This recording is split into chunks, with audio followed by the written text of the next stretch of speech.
Okay. And now we're going to move over to the board.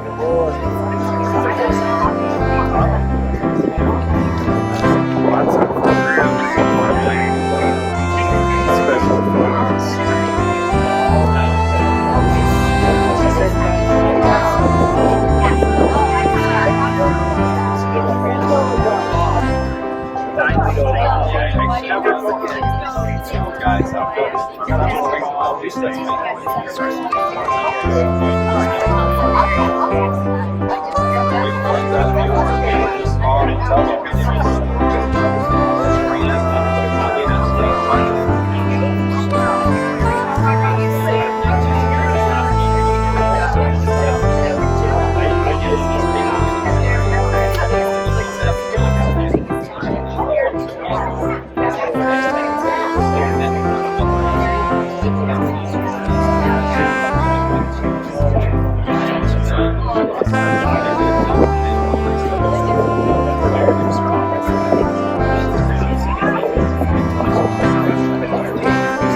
driving over Hoosier Pass. It was fun in a way because first thing I had to do was put a little AC/DC on, kind of get myself ramped up for this event.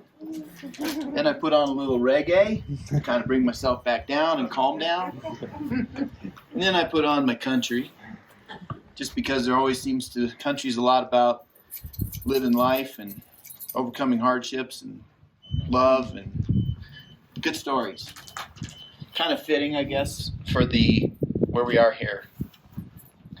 Also, I wished I would have remembered to have a podium because I feel a little naked. I don't have anything to hide behind. Get on the stage. And that's even worse, getting on the stage. So hopefully you're comfortable with me standing right here. I have probably a deeper appreciation for people that have prompters. I've never had one. But I kind of wrote down my thoughts because I thought at first I could maybe ad-lib, I don't know, this, and I don't think you can. I wanted to write down my thoughts to honor our mom, and so I'm going to read a lot of this, and I'll try to not just stare at the paper the whole time. So, thank you all for being here today to celebrate our mom, Nancy's life. I wish I could say when I would be where you're sitting and watching someone else share their feelings and have moments of emotion about someone they loved. It made me a little uncomfortable. I felt bad for them. Please be patient and understand it's okay in part of being human, okay? I am a person that is pretty good at not showing much emotion. But writing my thoughts for today's event brought many moments of emotion and tears. I hope I was able to get a lot of that out of my system, but no promises.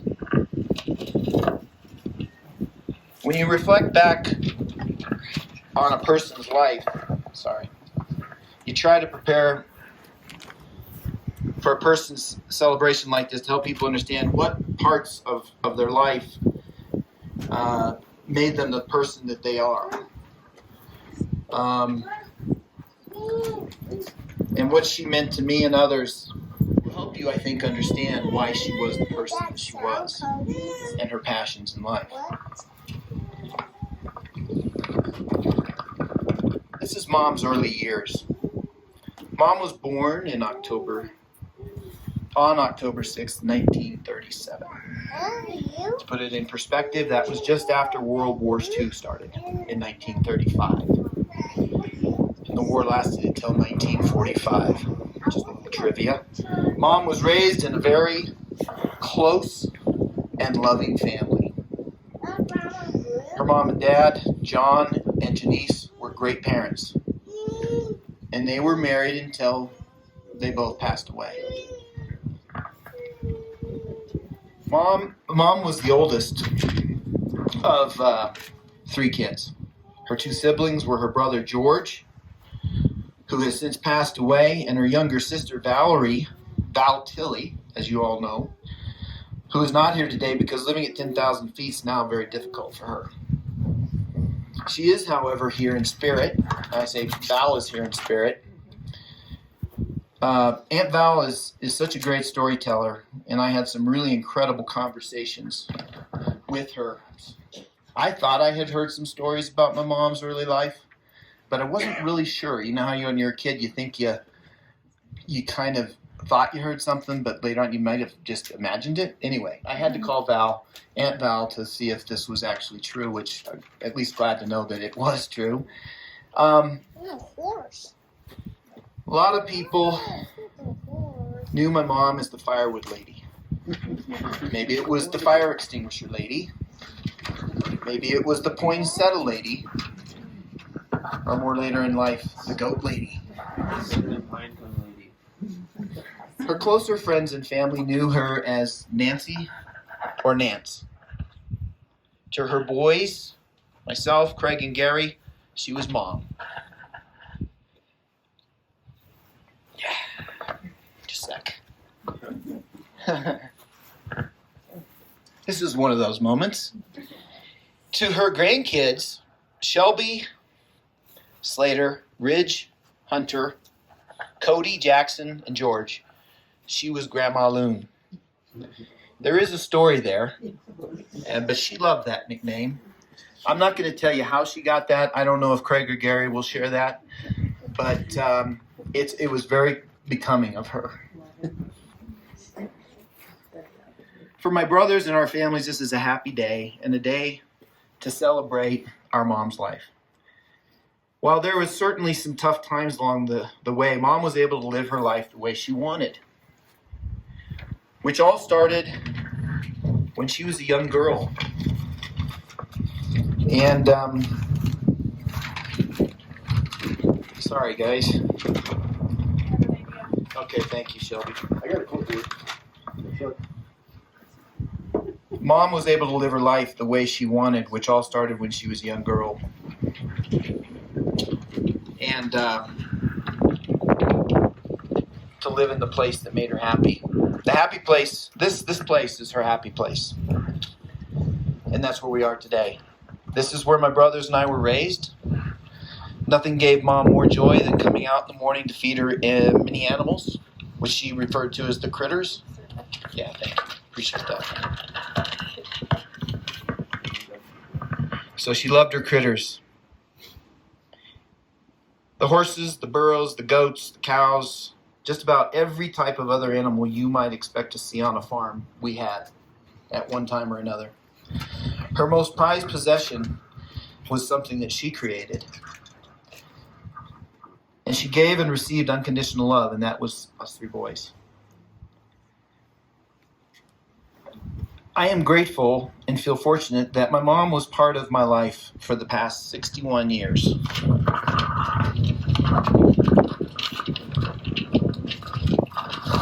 And that she was able to know my wife Signa and enjoy and experience the lives of my kids, her grandkids, Ridge and Hunter. From the day they were born, school, sports, college, and as young adults as they started their life journey, or their journey in life. I have no regrets or things I wish I had said to Mom. We lived, we loved to its fullest.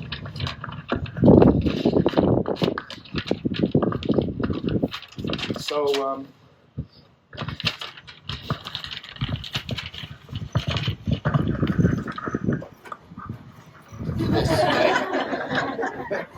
they had dairy cows, they had calves, and they had chickens. Mom's absolutely loved life on that farm, which really influenced her passion and love for where we are today, and her love of all the farm animals we were raised with. About the age of 10, I think, the U.S. was hit by a hard recession after that war, the Second World War, largely due to competition for jobs as soldiers returned home. The recession made keeping the dairy farm too much, and Mom's parents ended up moving to Long Beach, California, closer to her dad's parents. So the farm life was out and the city beach life was in. Around 1950, black and white television had become commonplace. There were only 3 television stations, NBC, CBS, and ABC. That puts things a little bit in perspective. Black and white and 3 channels. Hopalong Cassidy, also known as Hoppy. Yeah.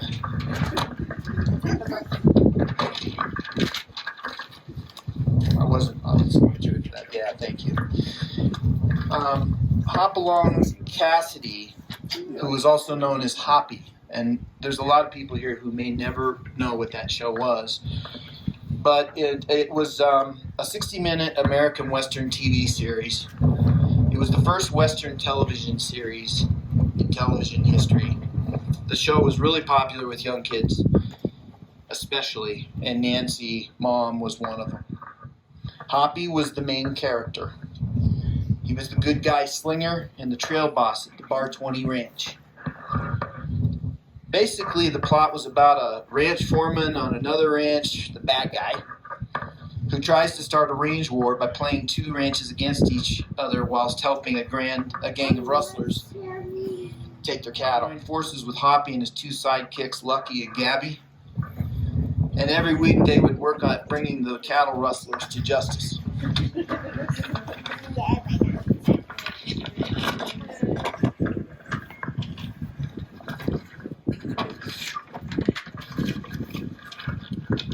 My mom, George, Valerie, and 2 neighbor kids down the street would get together in my mom's backyard and relive the hop-along shows. The father of the two kids down the street built a crude shed in the backyard, which became the Bar 20 Ranch. He even made cardboard cutouts of the characters' horses' heads and mounted them on poles so the kids could run around and pretend they were riding the horses. The neighbor, a doctor, also liked to take his family to a working dude ranch in the mountains located in the Apache National Forest. In the mountains of Arizona. It was called the Sprucedale Ranch. It was a very picturesque place with streams running through the meadows, with cattle and horses, guest cabins scattered around within walking distance to the main house where all the families would gather together for meals. The barn and the corrals were close by, which is where all the horse riding would start before the daily trail ride through the ponderosa pines and the trails that seemed endless throughout the ranch. This is when Mom knew she wanted to have horses in her future. So I'm going to fast forward a little bit to Mom's high school and college. You understand a little bit about her passion for fair play and her critters. Mom went to high school at Woodrow Wilson in Long Beach, California. My dad went to Long Beach Polytechnical High School in Long Beach. In those days, high school sororities were a big thing. I didn't know that. I thought that was only college, but I guess in those days it was a very social thing to do. They were social clubs that young women aspired to become part of. And of course, the proud mothers always were pushing them, prodding them to do that too. Phi Gam was the name of her sorority. Her mom was also a Phi Gam, and her grandmother, according to my Aunt Val, was also a Phi Gam, and actually started the Phi Gams. So I was told. Grandmother actually created grandma, my mom's grandma first started the Phi Gams. Anyway, many of Mom's dearest lifelong friends who aren't here, but they remained friends throughout their entire lives, were women she met in Phi Gam. Mom was also part of an organization at the same time, which was also popular, never heard of it, but they were known as welfare clubs. I think these were exclusive to women, but they joined these clubs to help people of lesser means in the community. Less social, more about helping people in the community. The club was called Lambda Phi. This was her favorite club, and I believe probably what set the foundation for her desire to always be willing to help people in need after later in her life. Mom and her dad met in their latter days of high school. They both went on to college. Mom went to San Jose State and graduated with a degree in teaching. Dad, she was also in the Delta Gamma sorority, where she also made many of her lifelong friends, engineering. They got married toward the end of getting their graduate degrees. And I'm going to start fast forwarding just a little bit, because that just is a lot about her early days and helps you understand her. But they moved to Menlo Park near San Francisco. My dad started working for a big steel company in San Francisco called Bethlehem Steel. I was born in California. I'm the oldest of the three boys. And when I was about 3, they made the move to Colorado.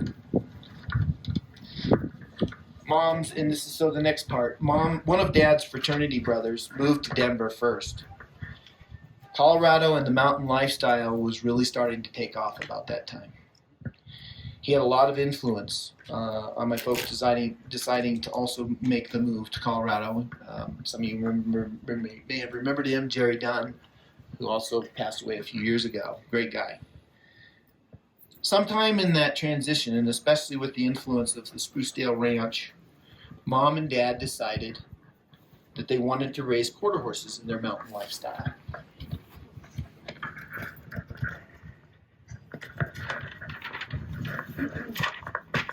So where did they move? They moved, I think there was one place they may have moved before this, but I always remember they moved to Vail. That was the first place they went to. And some of their first Colorado friends were the Kruger family. Bernie's here today, and I appreciate you being here, Bernie. We have a lot of great memories running around on this place. Craig was soon born.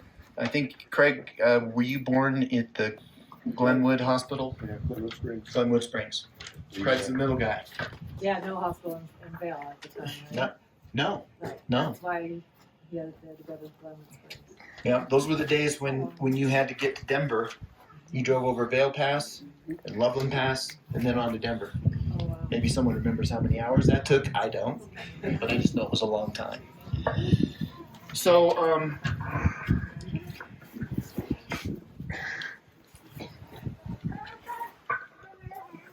Mom's moved to Fairplay. Mom and Dad moved to Fairplay, and real estate development was really hot. They had a great job. They had a nice life. I'm ad-libbing just a little bit, I'm sorry, but if you can imagine this community, there was still miners here and people who were pioneers that had fencing wars out on the park. Here comes this young couple from California. We moved into that house. I think that was a judge's house or judge's house, Corey? Yeah. And they owned all this property, and the parents were doing fine financially, and they both had Porsches. Can you imagine people moving to Fairplay and they both have Porsches? And one of the funniest memories about is my mom, even though she could drive a clutch, she could never drive a Porsche properly. So that Porsche was in the shop more than it ever got driven. Anyway, they finally had their hobby ranch. And I think Gary, cowboy hat, there you are. Thanks for being here, Gary. Gary, you were born in the Fairplay Hospital, right? By Dr. McNamara. Yeah. So, pretty cool. We used to have I think some of you know, maybe all of you, we used to have a hospital here and a nursing home. So,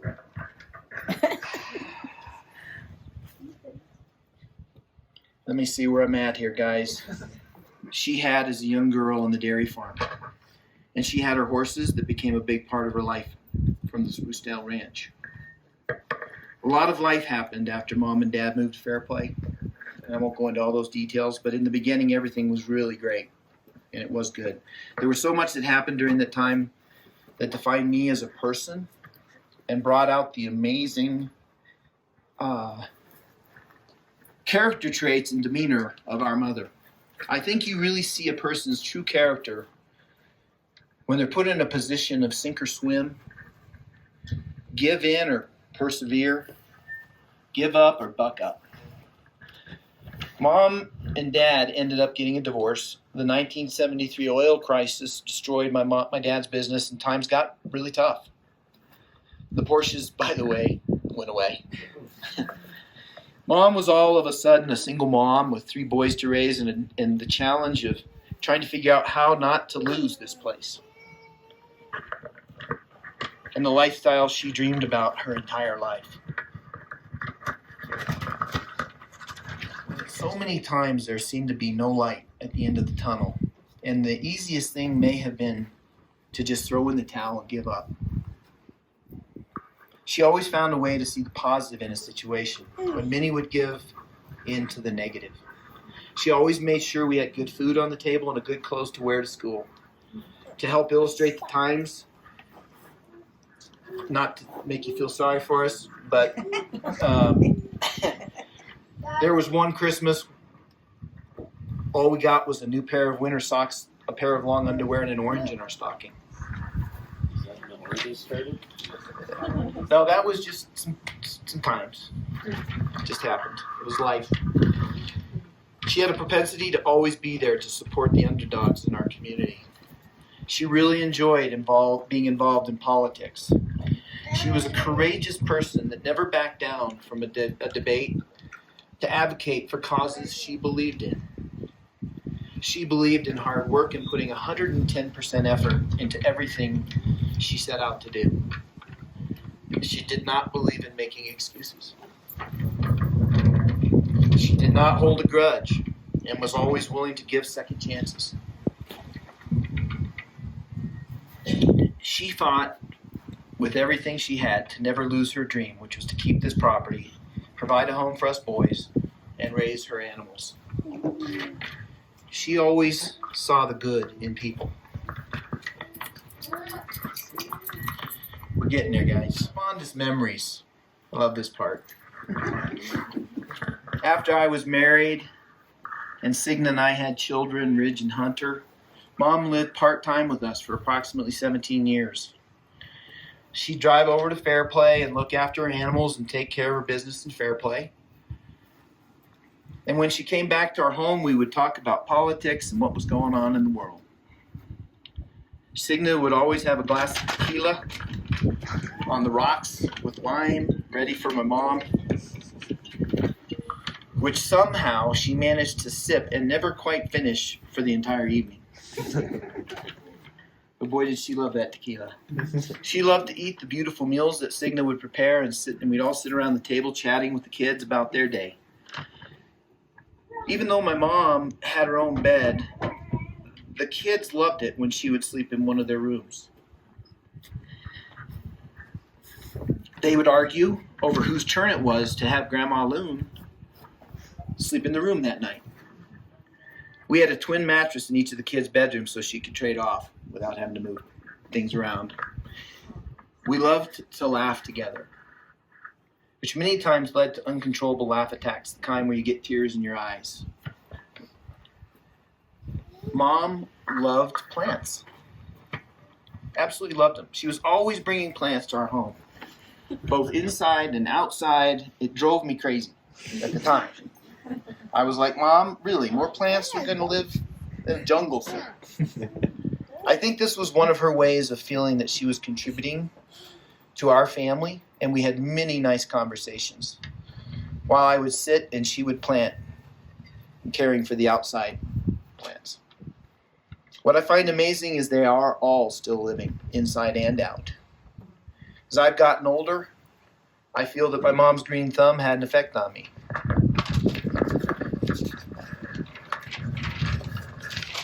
I also now like caring for plants. and so, as I was watering the perennials this morning, I thought to myself, how cool is it that my mom left something so simple for my family to enjoy? Something that if you took care of it, it would keep living for us to enjoy for the rest of our lives. And it would remind us of her every day.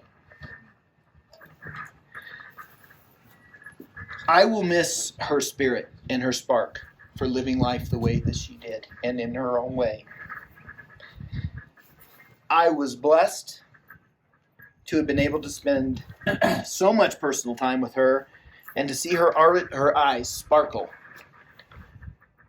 with joy as she was able to engage with her grandkids and just listen to them talk about their interests and dreams. As you might have expected, let me back up here. I'm reminded of something when it comes to my mom, and I wrote this down in pen. Hopefully I cannot read my own writing. I was reminded of something my son Ridge asked me at one time in life. It was one of those really hard to answer questions on the spot. He said, Dad, what is our purpose in life? Which, as you can imagine, it's a tough question. But I came up with an answer. And I told him. And I still believe it is true now. I said, son, I believe we're put on this earth to never settle for mediocrity. To work hard, to set high goals, and to reach for them. Never give up. Be nice to people, but realize that sometimes you have to be tough and not always so nice. And try and be the best, and try to help other people be the best that they can be. My mom embodied these ideals, and that's why I was reminded of that story. And closing, as you might have expected Hoppy to say at the end of each episode. I don't know if he did, but it would be fitting. I say to Mom Spirit, which I believe is here with us today, happy trails, Mom.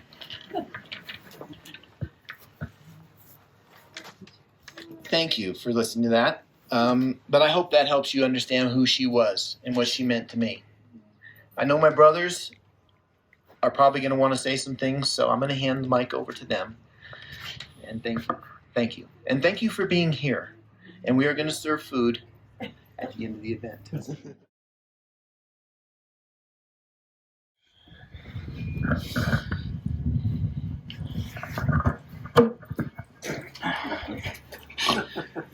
This is George, guys.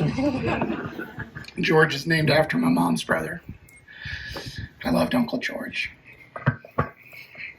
My mom loved Uncle George. My mom, let me just start out and then I want to tell you some funny stories because they're pretty funny. My mom is so much part of who I am. I wore this shirt in honor of her. She taught me everything about freedom. Every parent teaches their kids about what freedom is about. And my mom was one that taught me what freedom meant. I was blessed to be from Fairplay, Colorado. At the time, I didn't realize that, but I do now. I was born in 1969 down here at McNamara Hospital, and my adventure and my story started with my mom. I've always said that, the day you're born is the day you start writing your book. And every part of your life is a different chapter. And when your life ends, you determine how you end your story. And how people are going to remember that book. Well, my mom, she has a heck of a story, a heck of a book. And in my life right now, that chapter is now gone. It's ended. But never will be forgotten. She always will be alive. And so, a little interesting story about my mom down here. Dr. McNamara at the time was a famous World War II doctor. And he was a legendary doctor. And before he even retired, they built McNamara Hospital. And Dr. McNamara was one of the last doctors that actually did house calls in those days. And then he also had one of the highest rates of delivering babies at this. Having babies at this altitude was very dangerous in those days. And the day I was born, Dr. McNamara retired. And told my mom I was the most beautiful patient he ever had. Thank you. I'm going to get a lot of whatevers, but that's okay. So that's kind of the beginning of the story with my mom on that. The next part of the story with my mom was when I was 5 years old and I was in a car accident. Just right up here. My cousin Chris. Hi, Chris. I love you. My mom was on a wood delivery with Craig and Kenny at the time we lived at this house. That was a Bari? Was it all of you? Yeah, it's all of them. Oh. Well, at the time, a lot of people, this part of the property down here was full of 450 cords of wood that we delivered from Denver to Summit County to Vail, and my mom touched every piece. She was a tough, hard-working lady, and she did whatever she had to do to keep this place and feed us boys. But my mom was on a wood delivery, and my cousin Chris and I were being watched by Jonna, who was our babysitter at the time. And then there was a gentleman that worked for my mom, and his name was Chip Brown. It was lunchtime, he came out and got us. He said, and we didn't have any bread left in the house, and so he said he'd go down to the store and get the bread. Well, me being at that time, biggest deal in life was the comic books that came in Fairplay Family Store. So any chance I could go to the store, I took it. Well, I begged to go on that, and we did. And actually, Chris went too, and the dog. He was a black retriever. Yeah. Sorry, I was there too. She has a better memory as that aspect goes. But make a very long story short, we had a car accident. A very bad car accident. And I actually passed away at the scene. And I had an out-of-body experience. Not many people know this, but this happened to me. And I could see the accident. I could see everybody. I could see the people that were behind us. And I could see my body laying on this lady's lap. I couldn't recognize who I was because I was such a bloody mess. And my mom passed us when she was coming back from the wood delivery past us. And I was so excited, and I was waving at Mom, and I was like, oh, Mom's home. And shortly after that, my mom was like, who's that? She didn't recognize the two little kids in the vehicle. The vehicle looked familiar, but it just didn't register at first. From the accident, the ambulance passed her. And my mom said, oh my God. Daddy. She knew who those kids were. She turned around and came back to the accident. It was my mom's voice that brought me back.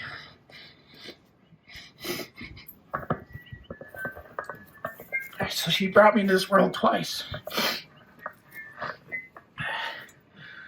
But anyway, she means so much to me. And I miss her. And I appreciate everybody being here, and I'm sorry, really. This has been hard. She's going to be missed a lot. But I want to tell you a funny story. I want to get on a more happier note here for firewood at any given time. And it wasn't like we waited a day or two. If they needed it then and we weren't on a wood delivery, we did it. And it didn't make a difference where it was at. And so I was the only son that was home at the time. I don't know where Barry and Craig were. And I was 6 years old. And we get a call, and it's for a cord of wood over in over by Dillon on the coming down to I-70 is by Keystone, but right by the valley. There's a bunch of old houses up there. Now they're old. Then they were fairly new. And we got a call to go deliver wood there, and we pulled up. It was just my mom and I. We pulled up, and the garage door opens up, and there's two brand new Cadillacs sitting in the garage. I know that's weird because it was snowy and crappy outside, and I heard there's two brand new Cadillacs.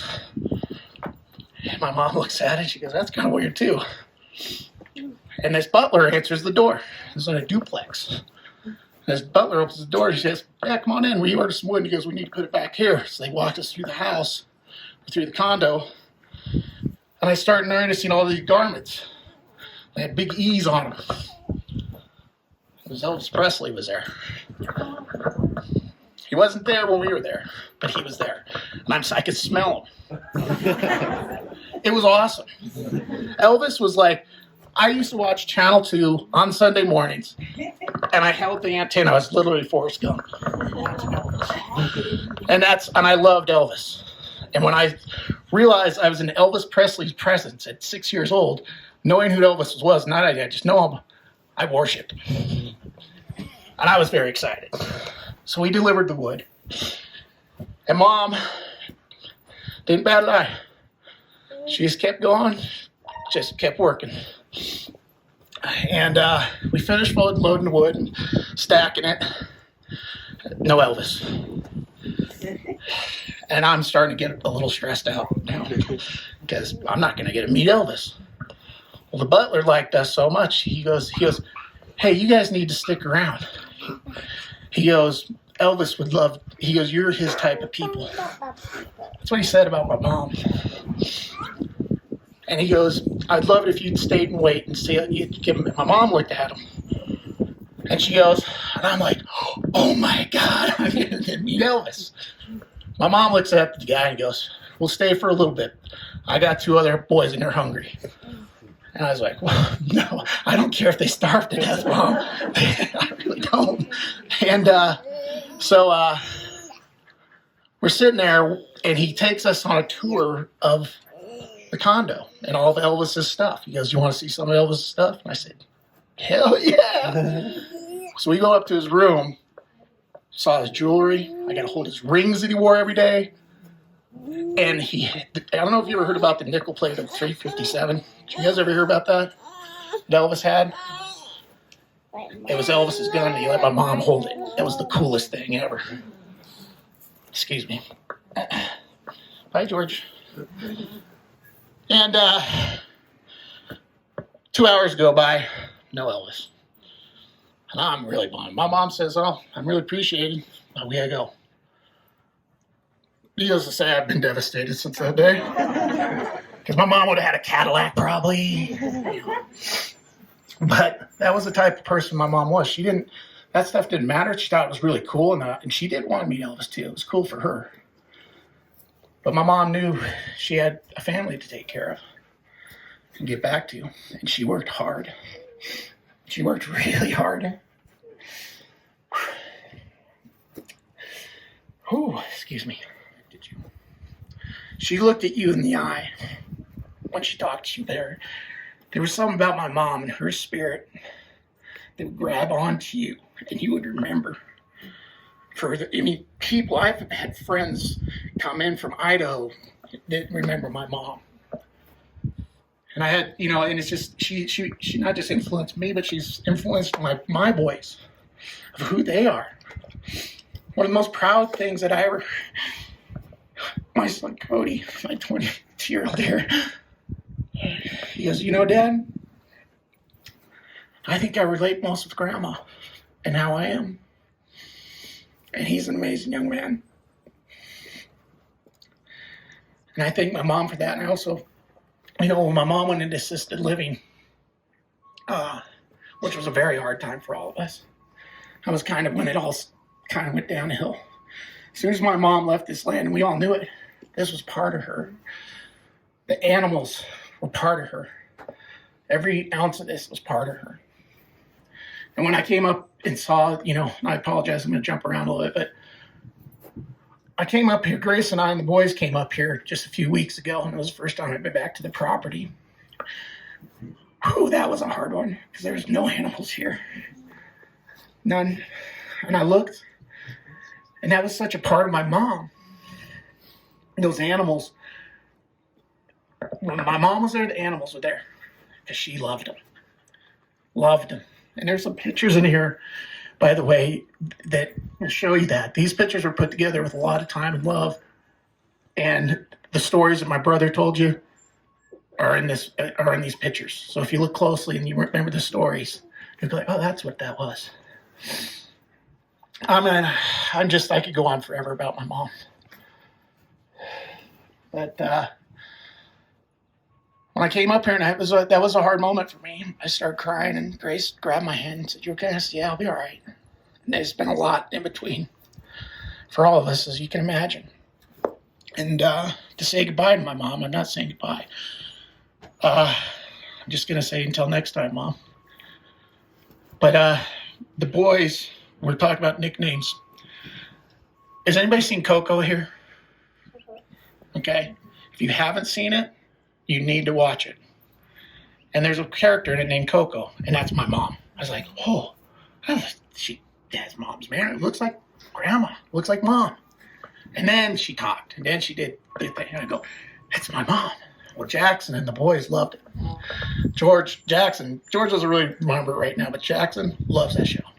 And he calls Mom Grandma Coco Loon. So Mom's name got bigger. And Jackson adores. He goes, I miss Grandma Loon. And I go, well, buddy, you know where Grandma Loon is? I've talked to you about this. And he's like, yeah, Dad, she's in heaven. I said, she is. She's with our Heavenly Father. And she's in a good place. She's in a great place. She's looking down on all of us with Uncle George, Uncle Dick. The people that we've lost and loved. my mom was one of the top. And thank you again for being here. Recognition for some people. First of all of you for being here and supportive of my mom and our lives through the years. So many different memories. Very much appreciate it. I want to thank Bari for all the effort that he put into the logistics of getting the tents here and the chairs and the amount of effort that takes to do something in the middle of fair play when we're all scattered all over the place. Gary putting together the slideshow presentation and also the wonderful stories and the support that he gave me, and I contributed my portion, whatever. But anyways, I just want to say thank you and welcome all. That said, we're going to get into it, and I'm going to start with this. Nothing fancy, just Nancy. I don't know how many of you can identify what that means, but my mom, there is story after story. As Gary and Bari have said, we could be here till tomorrow talking about true stories of incredible belief and disbelief. But my mom was an activist for the underdog and always saw things as they could be, should be. And on occasion she came through, was able to have some success and got some would-be's in there. She got some things done. She was first dipped her toes in the school board arena, which the school here in Park County at that time was dominated by the Southern Baptist, and my mom's not a Southern Baptist, believe it or not. And so, and she came and she got her degree as a teacher, and she didn't teach very long, but that was her degree from San Jose State was in teaching, and she saw things again as they should be and could be, and tried to make those things happen, and not for selfish reasons, not because she wanted to make a name for herself, but because she believed in every single child she ever met and person, and she'd give everybody a fair shake. And sometimes she got met with some serious resistance, and that was the beginning of her political ambitions, and she met with serious resistance through the rest of them. And right there is her campaign for county commissioner, where the slogan "Nothing fancy, just Nancy" came about. I was hoping to find it somewhere. I had an old campaign poster, and I couldn't come up with it.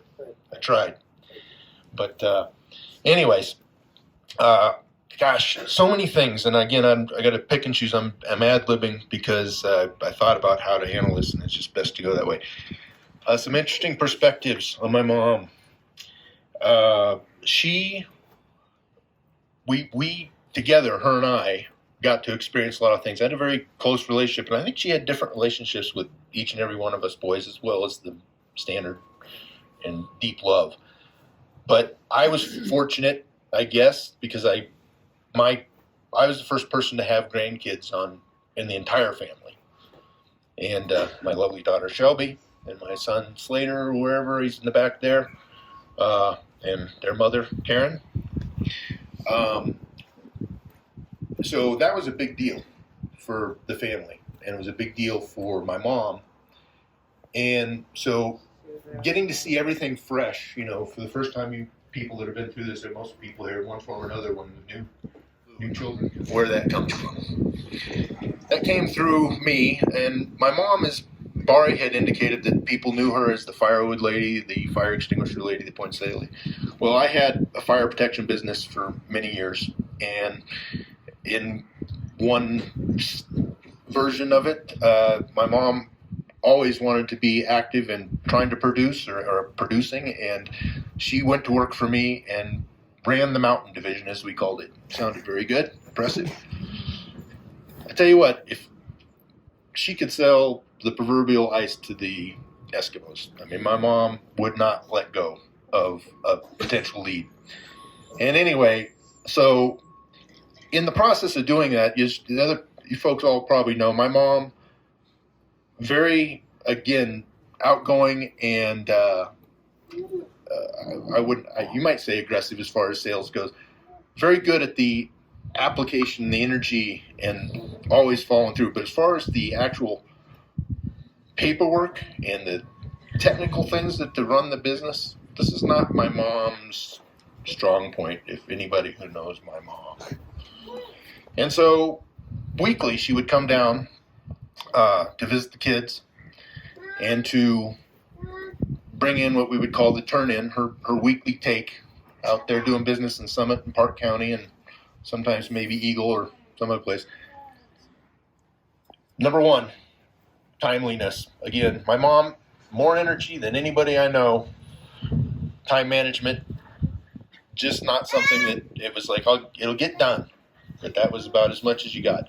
And so she would come down with this weekly take, and it'd be like, we started off on Fridays, and it'd be like, okay, Mom, could you please be there by 2 o'clock? I don't remember what it was, but a reasonable hour so we could get through the paperwork, because the paperwork, again, came in a very kind of not necessarily organized fashion.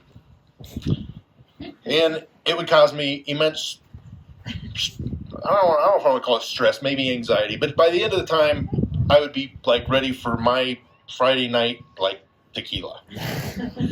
I'd be like, and so eventually we tried moving this date to earlier in the week, so it didn't kill my Fridays, all various things. Anyways, a guy working for me, a gentleman named Jay Analovich, who was infatuated with my mom's character like everybody else was. In other words, saw how hard she worked, saw how sincere she was, saw everything she brought to the table, loved her dearly. He worked for me in Denver, and he would be aware, and he'd go, "Oh, Mama Loon's coming." He's the one that coined the name Mama Loon, because she's coming to lunatize Craig. Mama Loon is on her way, and the lunatizing will begin. And so that's how she got the name, is Mama Loon. And it was never meant to be derogatory. A few people have taken offense to it over the years unnecessarily. That obviously the loon, the symbol of the loon, and visual image of a loon kind of became a symbol, even though kind of unrelated. And then, of course, when she became a grandmother, she became Grandma Loon. And so she's known to this day in our circles as Grandma Loon. Specific, if something pops into my mind specific, I'd be happy to share. But she loved the farm life, as we all know. She encouraged us boys and shepherded us to 4-H. And was always active in the whole, back then, the fair days, the county fair and bro days used to be held on the same day, and so it was always a big event. Anyways, I was fortunate through her. I raised a grand champion market lamb, which I'm pretty proud of, and I've actually found some stuff on that. Going through all this stuff for this, I found my trophy, and I also got a best kept record book award, which I was like, oh, sweet. Didn't remember that one. But she was, and Bari was into horses. I'm horribly allergic to all animals and pollens. So unbeknownst to me at that age, I was in constant arrest living this environment. But anyway, Bari was into an equestrian, and then Gary followed with doing some sheep stuff himself, and horse. And anyway, to show you the type of dedication that my mom had for us boys, and her lack of regard for schedule, or just, I don't know how to say it. She didn't want to keep anybody waiting. She didn't want to be She didn't want to be rude. It wasn't her thing. It's just, if something needed to be done, it'd get on the list, and she'd wake up in the morning and give it hell, and as many things got off the list by the end of the day as the way it happened. I had a lamb born that we believe was attacked by a weasel or something, but we woke up one morning, and it was only it wasn't very old, and this was going to be one of my market lambs for the year. And it had a hole in its abdomen where its testicles used to be. And so we believe that it was attacked, and you could literally see inside the cavity, and it obviously didn't survive. And this was in the spring. And Mom, through her contacts, I still don't know how she found this people, but down in Alamosa area, which is down through Trout Creek, and then over what's the pass that goes from Salida over to Ponch Pass? Thank you. Yes, over Ponch Pass. In a spring snowstorm, drove all the way down there in our old trucks that she had, that them and themselves were pieces of history. Found got another lamb that was somehow orphaned or whatever, I don't know. Got it, brought it back. We skinned the old lamb, the dead lamb, wrapped it in that so the mother would take to it. And that's the lamb I raised to a grand champion lamb. And anyways, the dedication with which she approached that was no big deal to her. But I mean, it involved a lot of things. Compassion for all the animals. Wanting to encourage me and support me in what I wanted to do. And just, I assume, some amount of adventure in there. You know, Mom was always good for an adventure. She, like I said, story after story. She brought the element of just positivity to every aspect of what occurred. Didn't matter.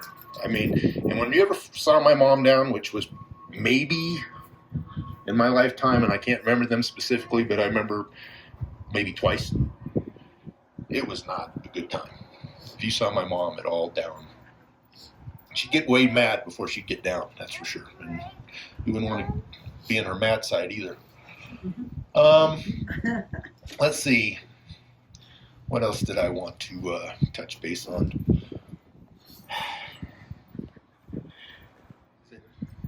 To the nursing home. And Winnie'd go in there and she'd jump up on the bed with her. She knew that she was just there. And when we'd bring Mom home for a visit, Winnie would literally spend her day or time with her and come and check on her. And, you know, she knew somehow that Mom was failing, getting older, but also the vibration I believe that my mom had with animals, the connection just was part of that. So, and I'm glad all you folks bought some dogs that are happy. That's been a lifetime thing up here, is people bringing their dogs to visit. So,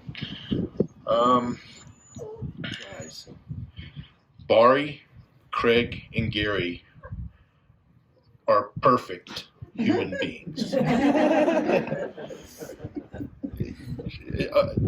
No questions asked. There's just, she could never say a bad thing about us, and even when she knew she needed to give us guidance, it came in such a form that was never critical. Winnie, no. But one of the things that always dawned on me, or was that I thought was interesting, I don't know, and maybe I could be off base on this, but it seems to me there's a classical view of a mother and her sons, and when they start courting, and that when you're dating, you have a love interest or an interest in a lady, that maybe that lady's not quite good enough for my son, especially considering the way my mom considered us to be perfect.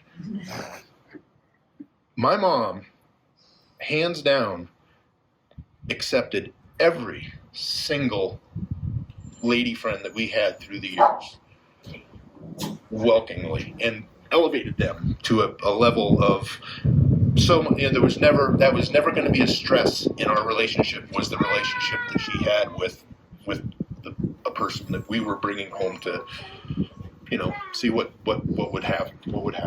So again, this is just examples of how she viewed life and how she did. I don't think she had to try. She just did not bring negativity to the scene. It was always a positive, uplifting experience. I think I'm going to leave it there. I mean, in my brain leading up to this, I've had so many things that come through that I could or would want to say, but Most of them probably escape me at the moment. But as I look at everybody out here, I know I can look at each and every one of you, and the ones I'm most familiar with, but I know there are connections with each and every one of you. My Aunt Sharon, I'm gonna call out a few names here. You don't have to talk. You can just, but my Aunt Sharon, probably the person who has the longest standing relationship with my mom. This is my dad's sister and her family here, Ann and Amy, my cousins, who we spent a great deal of time with. As Barry mentions, Bernie's family, that we would all the holidays spend time running all over here or all over Evergreen. A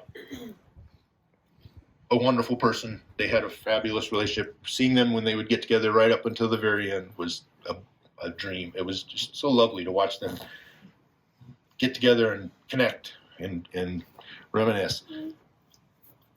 Shelley, the day, and keep my mom pleased. If you're ever feeling down, think about how would Nancy look at this situation. If you think about something in that terms, I mean, it's hard sometimes. I'll do that. I have to do that sometimes because unfortunately, I don't have quite the same always positive outlook that she did on things. So it's something we could all benefit from. One other thing on the back here, I don't think I'll ask my kids, or all the direct family, if there's anything back there that somebody sees that reminds them of my mom and they would like to have.